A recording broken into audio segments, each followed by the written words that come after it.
Hi, this is Celso Arts, and we are redoing the Dark Knight Rises Bane fight today. So one of our issues with this fight is that Batman and Bane just slug it out with each other, and Bane eats hit after hit and doesn't seem to take any damage. The fight is slow and ponderous, and you just really can't get into the action, and it doesn't seem like the kind of fighting Batman would do. So we wanted to take a crack at it. We're not trying to disparage the actors or the choreographer, but here's our take.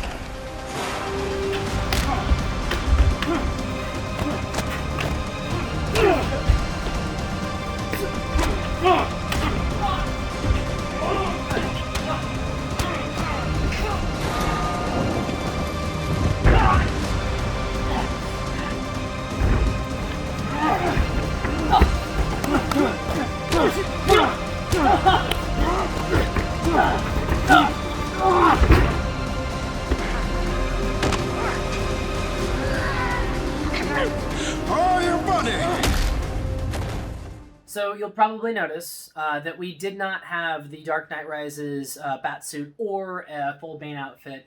We do not have the money to go out and buy those things quite yet. But we wanted to go with the spandex suit because it was a lot easier to move in. I think one of the reasons that this film was filmed the way it is, so slow and ponderously, is because that suit is hard to move in. Batsuits are tough to move in. Even the light when I was using the mask, it got really hot and we got really sweaty. The cape's always in the way, so it was kind of an ordeal to shoot, but it was a lot of fun. But yeah, I think that we got a better result going with a spandex batsuit than we would have with something a little bit heavier. So The Dark Knight Rises has always been a bit of a disappointment to me. It just didn't hit the emotional or storytelling beats that I wanted from the epic conclusion to this three-part series.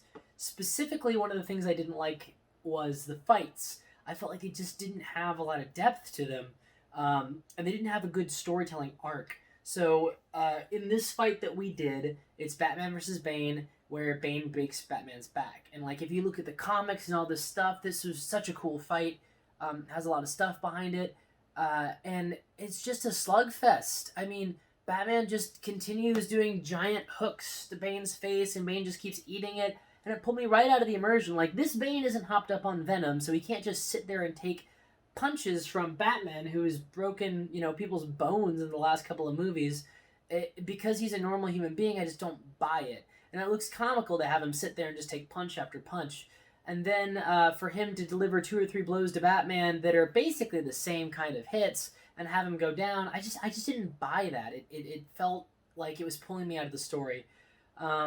And then to have Batman come back in the final fight and do the same thing, the same strategy, which was just to do big old haymakers at Bane and have it work, that really pulled me out of the story. So when we approached this, we wanted to give each fighter a unique style.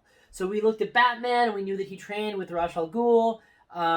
He was with the League of Shadows, so he has all that training. A lot of their stuff is the Eastern martial arts, and specifically looking into using fear and that theatrical side as a weapon. So we gave him a kind of a flashier fighting style where he's doing big kicks, he's doing like knife hands and things like that.